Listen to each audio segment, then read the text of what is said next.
ऐसे ही मज़ेदार कहानी सुनने के लिए हमारे चैनल स्टोरी वाला को सब्सक्राइब करें। यह भूतिया वाकया एक ऐसी प्रेत आत्मा की सच्ची कहानी है जो लोगों को भ्रम में डालकर अपनी ओर बुलाती है और फिर उन्हें पानी में खींचकर मार डालती है। यह बात तब की है जब मैं अपने गांव में रहता था। अब मैं जॉब करता हूँ, इसलिए अब मैं शहर में रहता हूँ। तो बात कुछ ऐसी है कि मैं अपने गांव में जिस स्कूल में पढ़ता था उसके पास ही एक बावड़ी थी, और जो लोग बावड़ी के बारे में नहीं जानते उन्हें बता दूं कि यह पानी का एक स्रोत होता है। यह बावड़ी बहुत पुरानी है और इसमें का जो पानी है उसका इस्तेमाल कोई नहीं करता है। इस बावड़ी के आसपास कई सारी झाड़ियां आदि उग चुकी है। इस बावड़ी के चारों ओर सीढ़ियां है और उन पर काई जमी हुई है। इस बावड़ी के आसपास कोई नहीं जाता और जाना तो दूर कोई इस बावड़ी वाले रास्ते का इस्तेमाल भी नहीं करता है। ऐसा भी नहीं है कि कोई बिल्कुल भी इस्तेमाल नहीं करता। कुछ लोग जाते हैं इस रास्ते से, पर केवल दिन में, और वो भी केवल 2 या 3 लोगों के समूह में।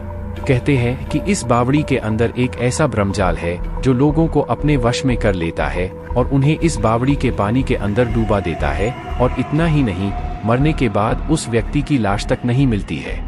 कुछ दूसरे लोगों का मानना है कि इस बावड़ी में एक खजाना छिपा हुआ है और जो कोई भी उसे लेने जाता है वह रहस्यमयी तरीकों से गायब हो जाता है। ऐसा हमारे यहाँ के लोग कहते हैं। पर मेरे साथ एक ऐसा खौफनाक वाकया पेश आया जो इन दोनों बातों का खंडन करता है। एक दिन मैं शाम को घर के लिए सामान खरीदकर वापस घर लौट रहा था, तो मैंने सोचा कि उस बावड़ी वाले रास्ते से निकलता हूँ, क्योंकि वो एक छोटा रास्ता था।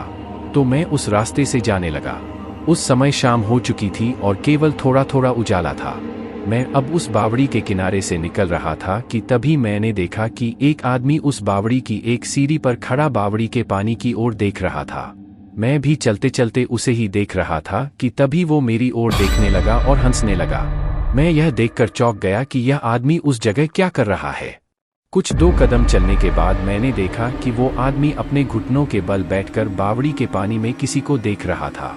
तभी बावड़ी के अंदर कुछ हलचल हुई और बावड़ी से एक भयानक सा दिखने वाला आदमी, जिसके शरीर पर मांस तक नहीं था, केवल हड्डियां थी, उस आदमी को खींचकर पानी के अंदर ले गया। यह देखकर मैं काफी डर गया और 1 सेकंड के लिए मैंने उस आदमी को बचाने के बारे में भी सोचा, पर दूसरे ही सेकंड में उस जगह से तेजी से भाग गया। मुझे उस आदमी के डूबने से ज्यादा इस बात से डर लग रहा था कि वो खूंखार आदमी कौन था जो उस बावड़ी के पानी से निकलकर उस आदमी को अंदर खींच ले गया था। जब मैं घर पहुंचा तो मैंने सभी को उस घटना के बारे में बताया। उन्होंने सबसे पहले तो मुझे खूब डांटा और कहा कि किसने तुझे उस रास्ते से आने को कहा था। अरे वो एक प्रेत है और वो लोगों को भ्रम में डालता है और बावड़ी के अंदर आने के बाद उनको अंदर पानी में ले जाता है और फिर उस आदमी का कभी पता नहीं चलता। आज तो तू उस रास्ते से आ गया, पर आज के बाद भूलकर भी उस रास्ते पर मत चले जाना। उस समय मुझे समझ आया कि वो सब उस प्रेत का धोखा था। अगर मैं उस आदमी को बचाने चला जाता तो फिर वो मुझे अंदर खींच लेता। शायद वो आदमी भी लोगों को शिकार बनाने के लिए उस प्रेत का रचा जाल था। सच में मैं तो वहां से भाग गया था, पर अगर मेरी जगह कोई और होता और वो उस आदमी को बचाने जाता तो सच में वो आदमी तो मारा जाता। मेरा तो आपको सुझाव है कि कभी भी किसी खाली पड़ी बावड़ी या वीरान पड़े कुएं की ओर नहीं जाना चाहिए, क्योंकि हमें नहीं पता कि वहां कौन सी मुसीबत हमारा इंतजार कर रही होती है।